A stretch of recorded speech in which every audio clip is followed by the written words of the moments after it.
So, where do you live now? Right now? Oh, where I live in two places. In Poland, I live in Katowice, which is Yeah. southern Poland, maybe you know somehow. Yes. And in Germany, where I stay in Leipzig. So this is how do you divide? Eastern Germany. So how do you divide it between Leipzig and Katowice? When I have to stay in Katowice, then I just go there. Yeah. Especially when I have some concerts in Poland, then I just stay in Katowice. When I have more free time or I travel by plane, then I just go to Leipzig and stay with my girlfriend. So. Oh, and you were born in Katowice, or where in Poland were you born? No. I was born in a small town near Kraków. Kraków. Oh. Mm-hmm. It's called Bochnia. Bochnia.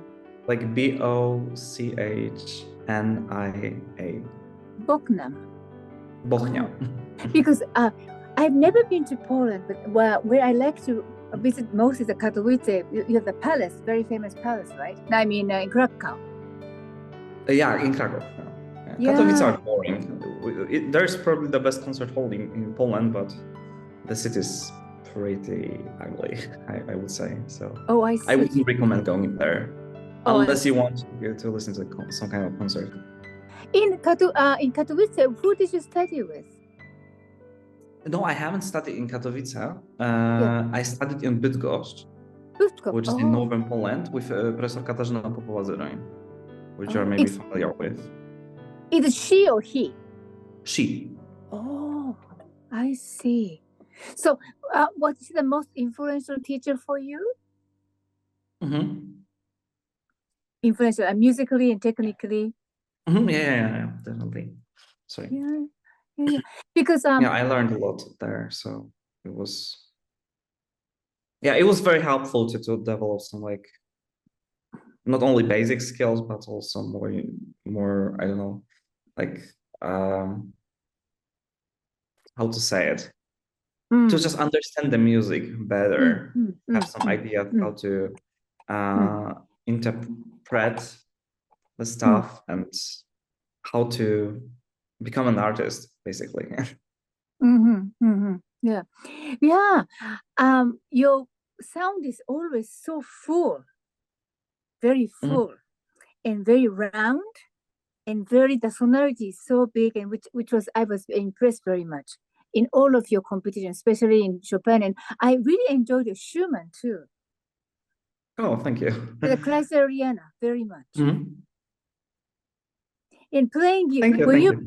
Yeah. So did you choose that repertoire yourself, or somebody appointed you to play the Kreisleriana? So Kreisleriana was, for example, her idea. So. Yeah, the beginning, and I think the most impressive piece which I listened to was the Kreisleriana. So I even wanted to, let's say, I really like to listen more of your Schumann repertoire even.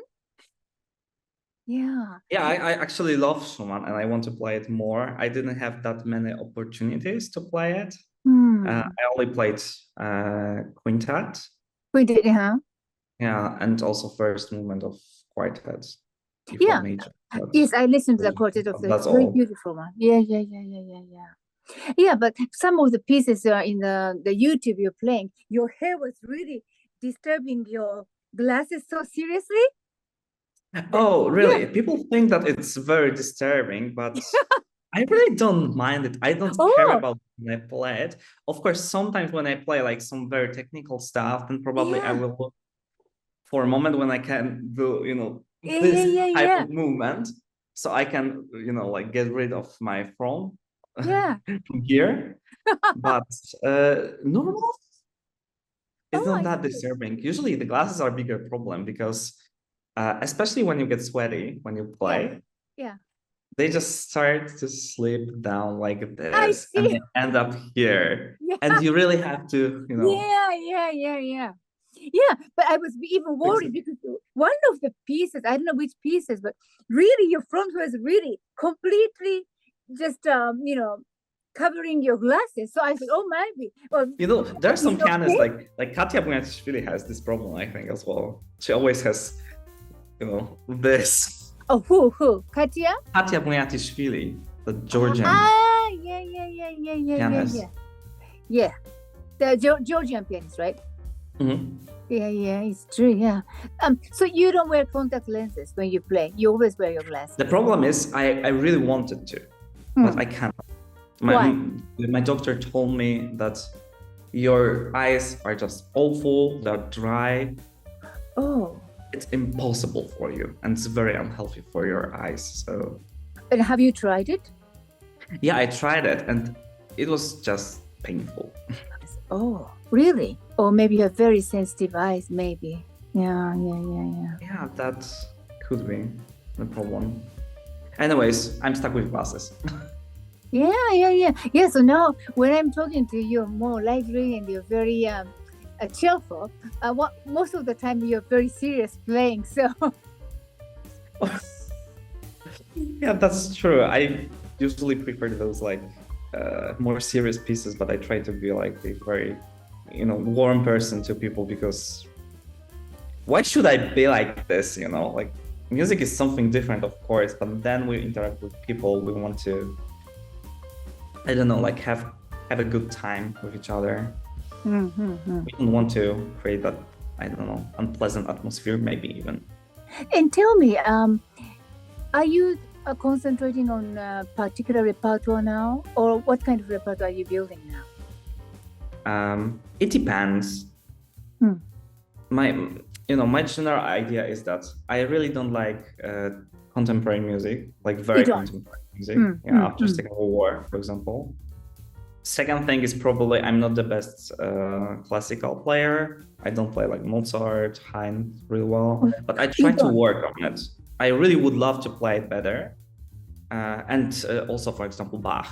It was also a bit problematic. I played a lot of romantic music in the past, but recently I started to discover, those earlier periods, and I try to learn how to play it, like how to be interesting when playing them, because I feel like, when you possess that basic knowledge how to play Mozart, for example, or classical composers in general, you'll probably play it well, but it's still just boring. Like when you're an artist, you really have to bring something new, something fresh to the people that listen to you.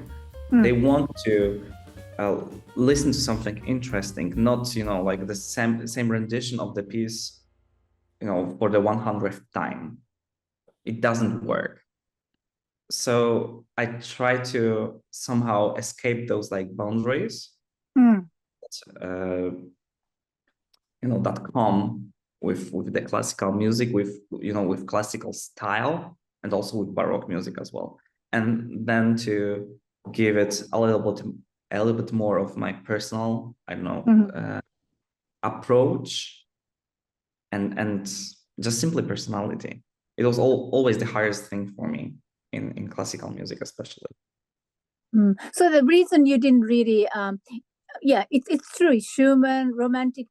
You play a lot of romantic pieces. So also your teacher didn't really ask you to play like a Beethoven, Mozart, or Haydn. Or... Actually, Beethoven I played a lot. I even participated in Beethoven competition, which was maybe not that successful, but still I did play Beethoven, and it was probably my best classical composer they played. And I really love Beethoven. It was my big love when I was a child, basically. So I listened a lot to Beethoven. I learned his sonatas, or at least tried to learn them when I was younger. So it was still very important for me. But then when I grew up, I thought maybe it's not probably for me. It's not the best music for me. But as I said, I start to work on it again. I feel like I want to improve with this type of music, and I just love it. So I want to share it with people. And how about the concerto? Are you working on particular concerto? Oh, recently I worked on Rachmaninoff's second concerto. Yeah. And then after that, we'll see. I have some ideas, but I haven't decided yet. I probably want to do Brahms first, maybe Prokofiev third. Oh, yeah. Yes, I liked your Brahms. I liked your Brahms very much. You were playing the sonata, right? F minor. F minor, yeah. Yeah. Thank you. Yeah. So, your parents musicians? No, Oh, my parents are not musicians. I'm from, I would say, poor family. We were born in a province, so there was not much work. It was also in a time when Poland transformed from communist times to free market. So there were very big problems. A lot of families just lived poorly. There was no work, simply the unemployment was really high, so we struggled a lot. But eventually it got better. So yeah, my family tried to, like just survive and find, just find some places where they can simply work. My father actually was more lucky because he worked in one place for his whole life. He worked as a CNC, I think, programmer, something like this. But my mother struggled a lot, and she couldn't find like any job for a longer period of time. Oh, and how did you start playing the piano? Oh, it was their idea. They just asked me, okay, do you want to go to the music school? Oh, I said, okay. yeah. And then in Poland, we have those like public music schools. Yeah. You don't have to pay. So it's probably more accessible to people from, like lower classes as well. Which is very good, in my opinion. But unfortunately, I wasn't accepted. I was on some kind of waiting list. If some people resign, then I can commence my music education. And I was lucky. I was fourth on that list. Eventually, I've got to start it 2 months later. So that was the beginning. Wow, very lucky. So maybe the teacher you had was a good teacher you had. You met a nice good teacher in the beginning. Yeah, also my father was pretty helpful. Yeah. He spent a lot of time practicing with me. Oh. I mean, your father was not a musician, but he was really helping you with, I mean, to be more precise, he had some experience with musical instruments, but he only played rock drums, like he played the rock musical drum. Yeah. So maybe he had a very good rhythmical sense. Yeah, he did. He was really focused on it a lot. He always asked me to play with metronome all the time. Yeah, so it was a little bit painful, and I still have problems with rhythm. So. But really very interesting. You're very lucky. Your father was, assisting you to practice, and you were, accepted to the music school, and very lucky. Yeah, that was really lucky. So how old were you when you moved to Leipzig, to Germany? Leipzig? It was last year. It's quite recent. And why did you choose that town in Germany? Oh, it's because my girlfriend, she just got accepted there. Oh, I see. She's also quite close to Poland, so it's not a big hurdle to travel. Like how many hours from Poland? Oh, it's very close. You travel 1 hour to Berlin. Yeah. And then it's 1.5, depends. So of course, then you have to be lucky you don't have delays. Yeah. Or your train arrives at all, because either Polish and German train companies are not that great. They are not Japanese. So your girlfriend, is she Polish or German? Yeah, she's Polish. Oh, I see. We met in Poland. Yeah. We lived in Katowice together. Yeah, she's a pianist as well. Oh, I see. So do you play like two pianos and four hands? Oh, she doesn't want to. Oh, I want to convince her finally. Sorry?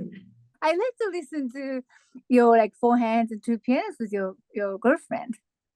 I want to finally do it. We wanted to do Rite of Spring by Stravinsky. Yeah, why not? We love that piece. Yeah. So when do you feel most happy when you're doing something apart from piano? When is the happy time Oh, probably when I have opportunity to meet with other people. Meeting people. Yeah, to spend good time with them, to talk about stuff.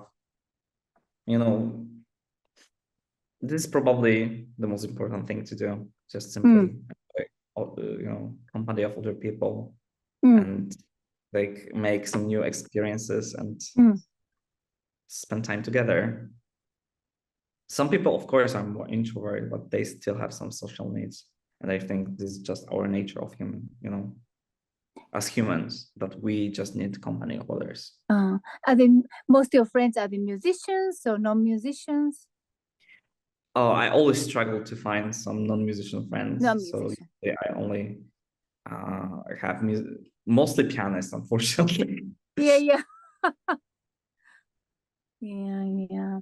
So in the end, this is the magazine for the piano lovers, and a lot of like young students who wants to become a pianist. They are reading this magazine. So if you can give us a message for these young pianists, like teenagers who are studying the piano, who wants to become, a pianist, do you have any? If you can give like messages.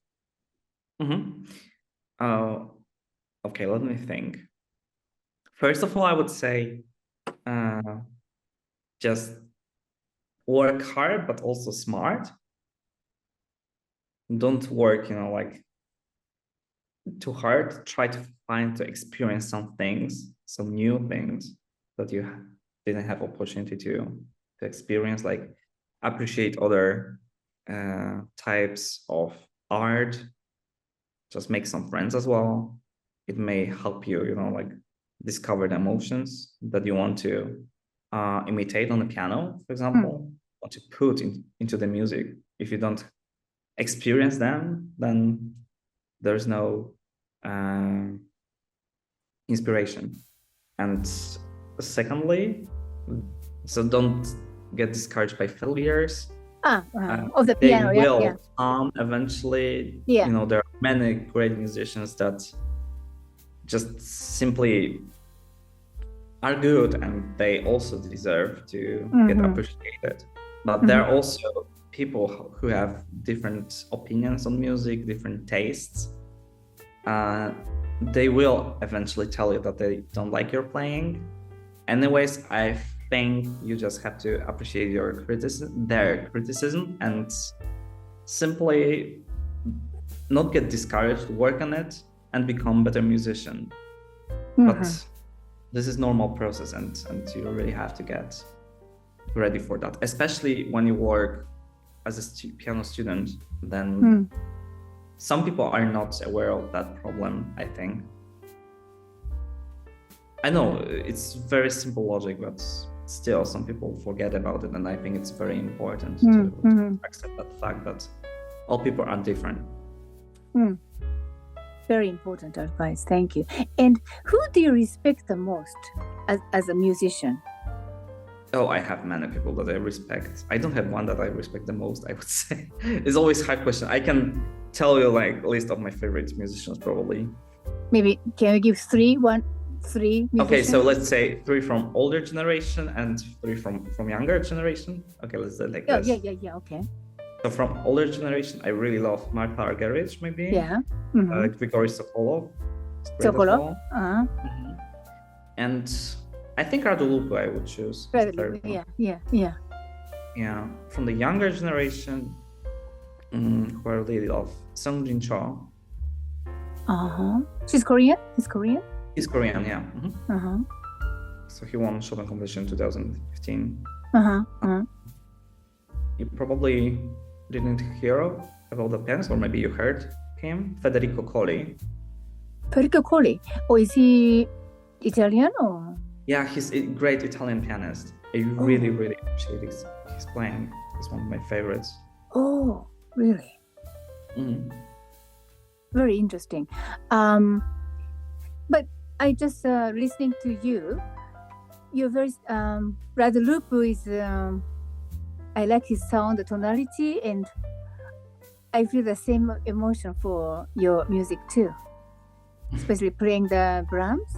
He's very round tonality, always round, and what I Yeah, I agree. His sound is really, really Yeah. great, I must say. Yeah. And also, he's very personal in playing, but he still keeps that very strong, like logic. He always knows how to play the work correctly as well. It's not, only personality, basically. Some people, like just play only with personality. They just don't put a lot of thought into their interpretations. So Radulup is definitely not this type of person. He is really thoughtful. Yeah. So looking forward to see you very soon. Thank you so much. Thank you so much. I'm really honored. Once again, and good luck. I'm really honored to be invited by you. Yes, and good luck for your concert, and say hello to your girlfriend. Of course. And wish you, all the best with the work and Okay, thank you very great much. guests, Okay, thank you. Thank you. Bye. Thank you. Bye. Bye.